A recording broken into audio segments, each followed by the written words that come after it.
நம்ம வீடு விளங்காம போறதுக்கு இந்த தரிசனம் பிடிச்சவதான் காரணம். வேணாம்மா, நானும் பொறுமையா இருக்கிறேன். திரும்ப எதுவும் பேசாதீங்க. ஏண்டா என்ன அடிச்சிருவியா? அடிடா அடி, அடிச்சு மண்ணை உடைச்சிரு. நான் அவர் மாதிரி பார்த்தேன். உன்னை பெத்த அப்பா உயிர் தப்பி பொழைச்சிருக்காரு. அவருக்கு என்ன ஆகும்னு நான் பயத்துல இருக்கேன். இப்ப கூட உன் பொண்டாட்டி தான் உனக்கு பெருசா தெரியுதால. இவன் என் வீட்டுல இருந்தா என் புருஷன் உயிருக்கு தாண்டா ஆபத்து. ஆண்டி, கோ இன்சிடென்ட்டா நடந்த ஒரு விஷயம். அதான் அங்கிளுக்கு சீரியஸ் எதுவும் ஆகலல்ல? இன்னும் என்ன ஆகணும்? உள்ள கால் உடைச்சு கிடக்குறாரு. ஏதோ நான் செஞ்ச பொண்ணு இந்த ஒரு உயிரை காப்பாத்தி இருக்கு.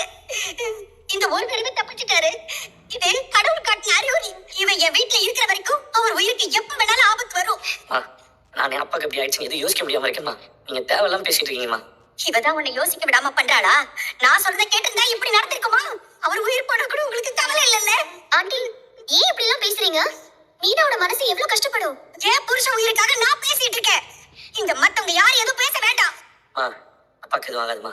அவர் மனசுக்கு அவர் நல்லா தான் இருப்பார். நீங்க எல்லாத்தையும் தூக்கி மீனா மேல வைக்கிறீங்க.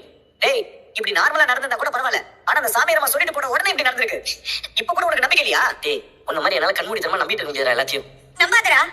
என் கழுத்துல இருந்து தாலி இறங்கினாதான் நம்புவியா நீ? ஏன் இப்படி எல்லாம் பேசுறீங்க? உன்னை வீட்டுக்கு கூட்டிட்டு வந்ததே அவர்தான். அவர் உயிர் உன்னாலதான் போகுது. போதும்மா, என்னடா போதும்? இவள அன்னைக்கு வீட்டை விட்டு அனுப்பிட்டு இந்த மாதிரி நடந்திருக்காரு. டேய், அம்மா தான் எமோஷனலா பேசிட்டு இருக்காங்க. நீ ஏன்டா முட்டாள் மாதிரி பேசிட்டு இருக்க? படிச்ச முட்டாள் தானே அவன். அவருக்கு நம்பிக்கை இல்லாம இருக்கலாம். ஆனா இவன் என் வீட்டுல இருந்தா எனக்கு ஆபத்து. ஆனா இவனுக்கு அதை பத்தி கவலையே இல்ல. இவன் மட்டும் நல்லா இருந்தா போதும் நினைக்கிறா. என்னம்மா பேசுறீங்க? இது ஹாஸ்பிடல். அப்பா பேசுறீங்கம்மா. டேய், என்ன பேச வேண்டாம்னு சொல்ற? என்ன பேச வேண்டாம்னு சொல்ற? அந்த கவலையெல்லாம் அவனுக்கு கிடையாது. இவ தரித்திரம் தான் அவன் அப்பா உயிரே எடுத்திருக்கோம். ஏன் அப்பா பேசுறீங்க? இப்ப பேசுறீங்கம்மா. ப்ளீஸ்மா, இப்பெல்லாம் பேசாதீங்கம்மா. ஆண்டி, ஏன் ஹர்ட்ஃபுல்லான வார்த்தை எல்லாம் பேசிட்டு இருக்கீங்க? என் மனசு கஷ்டப்படுறவங்க யாருக்கும் தெரியல. அவரோட உயிர் எடுக்க வந்த யமனாதான் இவன் ஏன் வீட்டுக்கு வந்து சேர்ந்திருக்கா. நான் செத்ததுக்கு அப்புறம் பூவெல்லாம்